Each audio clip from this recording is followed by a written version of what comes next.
but this is an inflammation of the GI tract, okay? It also could cause visual disturbances, and then GI upset in 20 to 30% of patients, depending on the patient. Did you get Alexis? Did you have a question? Oh no, I was wondering like pseudo where. Like Where what we class? talked about We that said before. false, I don't know.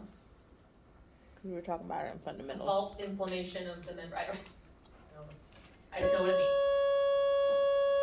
means. Okay, so macrolides, same thing. Contraindicated in patients who have a hypersensitivity to macrolides. Anybody who has a hepatic or renal dysfunction. You're seeing how these are all kind of going together on the same contraindications during pregnancy. And these are all the same as all antibiotics, or pretty much the same contraindications except for penicillin. They interact with antacids. One of the big testing things that we ask, that we want to make sure you guys understand, is when you take an antacid, like a Tums, right? It decreases the absorption or the effectiveness of the antibiotic. So really the teaching is you have to make sure that you take the Tums at least 4 hours before or after you take any kind of other medicine, because it actually goes in and gets that stomach acid and it has a reaction, and this does not absorb as well. Okay, that's the reasoning behind that. Digoxin, we're going to talk about digoxin when we get to cardiac meds. Everything in the world interacts with digoxin and causes it to become toxic. Okay, so it's just an easy one to remember that it has special levels. We talk about levels that get measured in our blood for certain medications.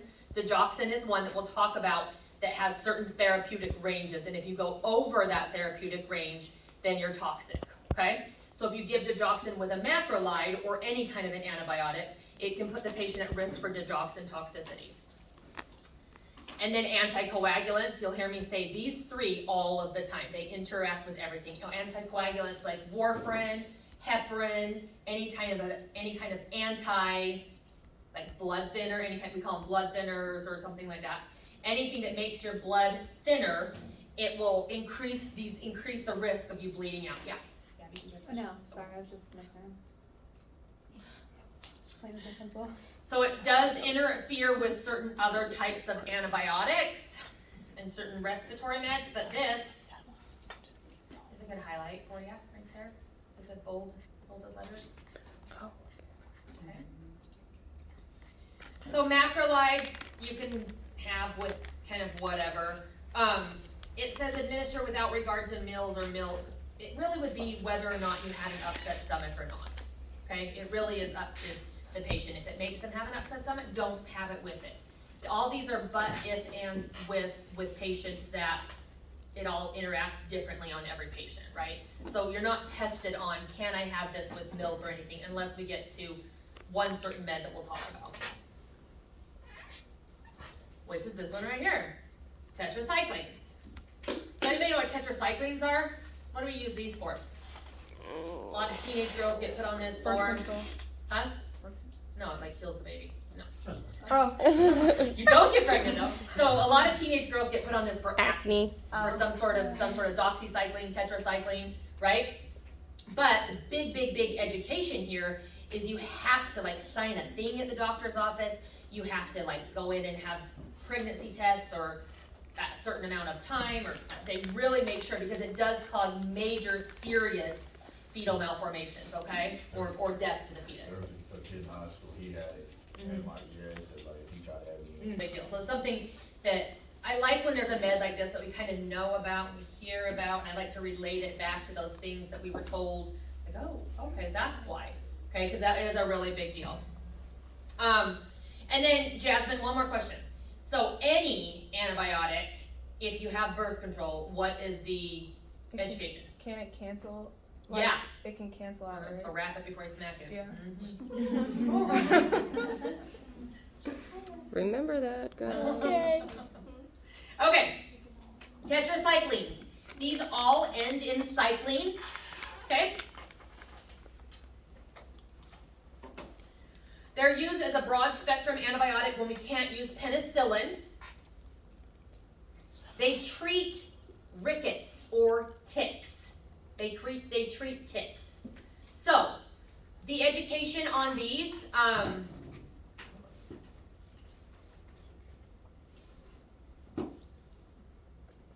want to make sure I say this right. Tetracyclines all end in cycline.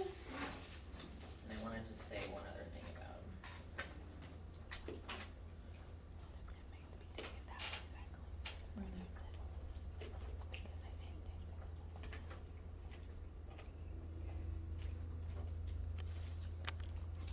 I'll find out. Anyway, so ticks is a big deal with tetracycline. Okay, ticks can treat, or tetracycline can treat to prevent or stop Lyme disease, but not if you wait too long. Okay. So tetracyclines, the big adverse effects about these medications: epigastric distress, meaning that it's more than just nausea, vomiting, and diarrhea. This actually really hurts their stomach, these people that are having this. Stomatitis, what's that?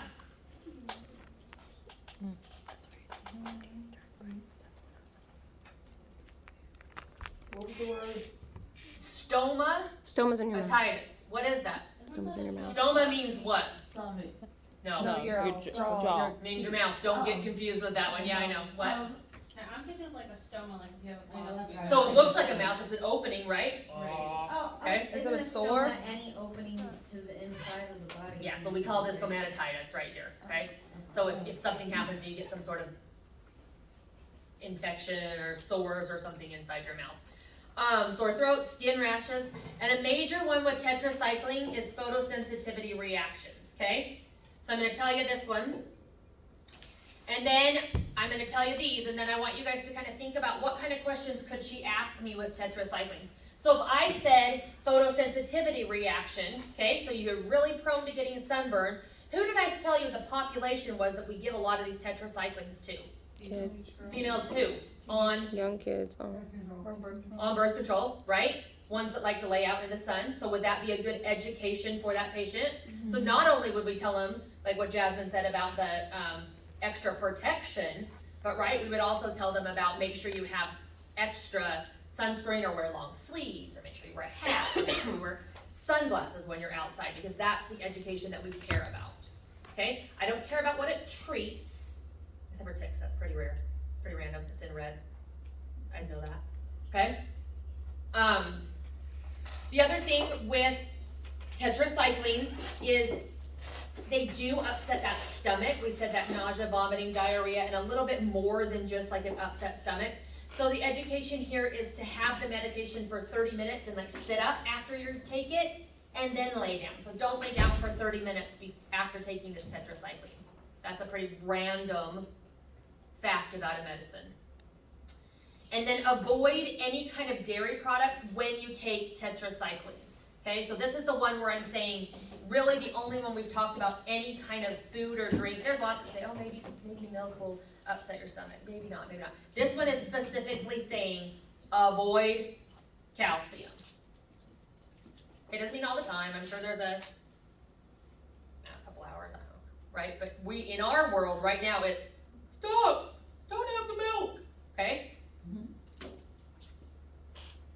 So it's contraindicated with patients who have hypersensitivity to it, contraindicated in patients who are pregnant or are lactating, but it's very contraindicated in children that are younger than 9 years old. So, who are the people that get ticks sometimes? Kids, right? But these tetracyclines can treat them, but what do they cause? Permanent teeth or tooth discoloration. And most of the time while you're 9, you have those front teeth already in, okay? So hey, what's the better option? I don't know. But every other antibiotic that we've talked about has said that we don't give it to like babies or whatever. This is specifically telling you that tetracyclines can give children under 9 years old. Some books you'll see 8, some books you'll see 10. I won't try to trick you, okay? But it can turn and permanently discolor their teeth. So a lot of times I'll have people come into the ER that have a tick or something that they had and it's all swollen and it's been there for a while. But we can't give this kiddo a tetracycline, so we have to give them a different kind of medication. Okay? It also can cause a bacterial fungal growth on your tongue. It's called black hairy tongue. It's actually a real thing. Has anybody ever had Pepto-Bismol, and then you ate a Tums afterwards, I challenge you to do that. Look at your tongue. It's disgusting. You're not dying. It's just a reaction everybody needs to know about so you don't come into the ER about. Oh, did you have Pepto? Yeah. Did you have Tums? Yeah. Okay. It turns your, not like this. This is different. This is different. This is actually a fact. That was a side note. That was a side note. Oh, side note. Side note. This is something that actually can happen when you take a tetracycline. You can get black, hairy tongue. Google it. It's real. It's disgusting. Okay? Sorry, if you've had it. Yeah. It looks like hair. I mean, I don't think it's like, It it's looks like little just like like ciliary, like little. Can you get it on other parts I'm of sure the your body? breast. So I think of this as like a super infection. I think of it as like a yeast infection. So if I really was able to see all down in there with a yeast infection with, I don't know what it looks like. No, but I Little bit black hairy saw a tongue. lady who literally her tongue, her like right here it looked like the tongue. So I'm curious. They do And look her like tongue was hair messed for up, so I real. wanted to. Maybe, I don't know. That's probably a Ew. bacterial or some sort of yeast infection going on down Why there. does or your tongue something. look like There's that? some definite, yeah, let's We see. gotta go with the person. Oh yeah, for sure. Yep. So that's black hairy tongue. So it really can happen with tetracyclines. And then we don't give children under the age of Nine. tetracyclines because why? Tooth decay. Tooth decay. What do tetracyclines treat? That's a bug. Ticks. Okay. All right. So good. Tetracyclines end in. I don't know, because by the time you have hairy tongue in my ER, I've sent you somewhere else. I don't know. I honestly don't know how long it lasts. Probably until we go in with another type of antibiotic to try to clear it up. Oh. All right, so precautions. We know all the precautions that we just talked about. Everything I'm not going to go back over. Not to give to a kid. Not to give to someone who has incidents of black hairy tongue or maybe is prone to super infections, right? Because bacteria go in and do what? Wipe out all the good Bacteria. Correct. Oh, sorry. Wipe out all the good and bad bacteria, okay? And it may increase the risk of digitalis toxicity in patients who take digitalis drugs for heart disease. Digoxin toxicity. Okay? You're going to know so much about digoxin before we even get there. But it interacts with every single thing. Interacting drugs. Antacids. We said this. Oral anticoagulants. We said this. Oral contraceptives. We said this. So study smarter, not harder. I would bet that every single antibiotic that we've talked about interacts with antacids. What does it do? It decreases the effectiveness of the antibiotic. What does that mean? Can someone explain to me what decreased effectiveness means? It doesn't work. Doesn't work as well. The bacteria is not killed, right? Okay, so oral anticoagulants, increased risk of bleeding. These things help thin your blood more. So you wouldn't want to use like a razor or something, okay? Oral contraceptive. She's picking up my kid. Hi, Mom. Say hi. Okay. So tetracyclines. We're really going to hit on these tyramine foods. These are things that especially when we get into mental health medications, tyramine foods, I want you guys to think about a fancy charcuterie board, okay?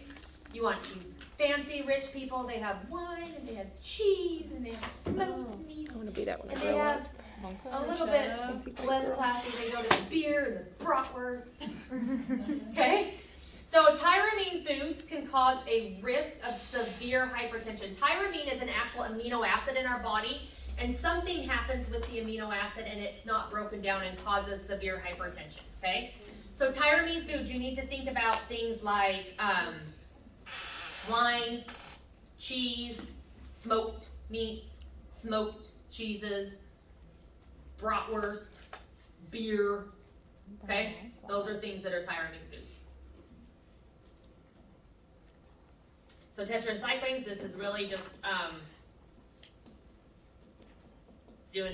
just telling you exactly what they are again.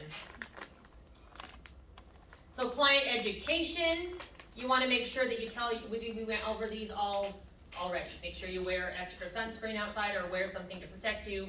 Sit up for 30 minutes to lessen or limit gastric distress if that's what they're having. avoid alcohol. Nope. Desi said she's not going on that medicine. Okay. She said no. You After this class. do whatever you need to do, boo.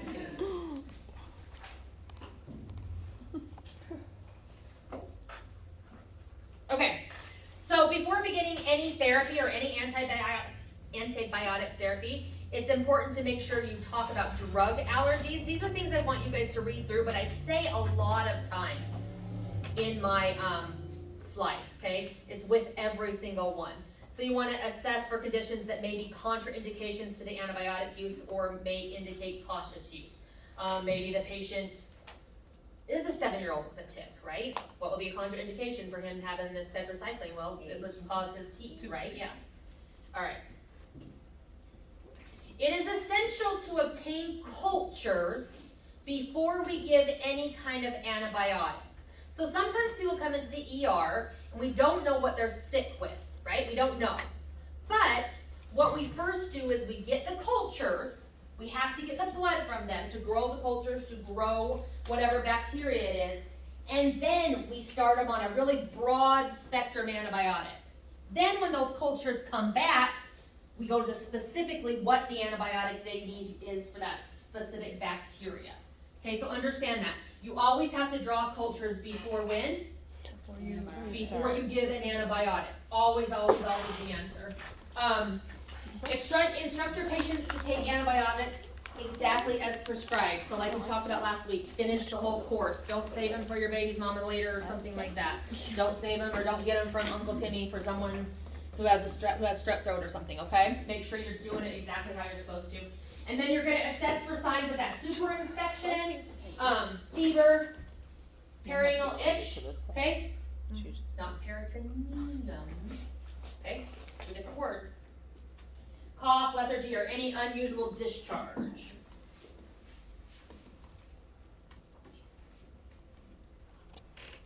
Make sure you check the names of the medications because they all kind of sound the same, look the same, all have the same like suffix or prefix.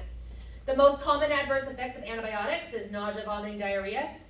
Most antibiotics are better absorbed if you have a whole glass of water. All right.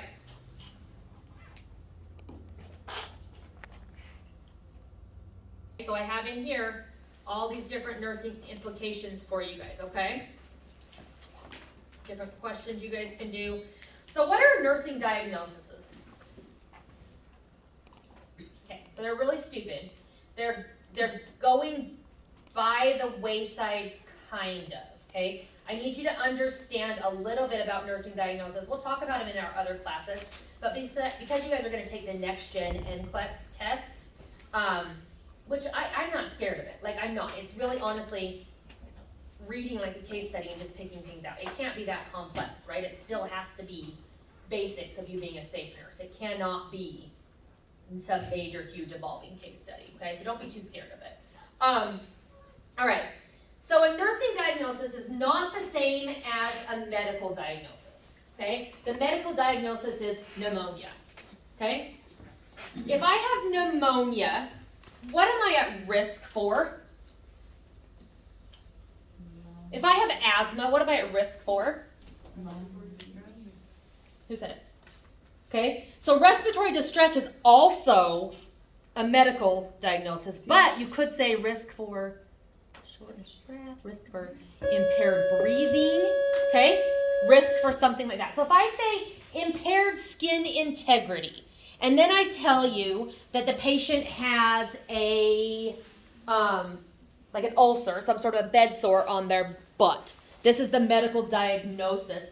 How are they at risk for impaired skin integrity? All the shit on their skin, it's all infected, yeah, right? All that openness. If I tell you they're at risk for impaired gas exchange, right? We talk about respiratory distress. Let's say that they have a little bit of acidosis or alkalosis. They're not getting out the gases or the bicarb or the CO2 like they're supposed to. So they're at risk for having impaired gas exchange. Let's say they have an enlarged prostate. Well, then they're at risk for impaired urinary elimination. to me, and I think most of the world, your nursing diagnoses are not, it makes you kind of sound dumb. Hey, if you have an enlargement, you are at risk for urinary retention. Or, impaired urinary elimination. No. But it is important to critically think, which is what the new NCLEX is going to teach you guys. Okay? It's going to teach you guys what interventions or what kind of things can I do, or what would I do for a patient who has impaired comfort. They have a fever. Fever's the medical term. Impaired comfort. What kind of things as a nurse, what would I do? Give them, put a cold rag on there. Okay? Easy things like that. Right? I want you to ABX, antibiotics. Yep.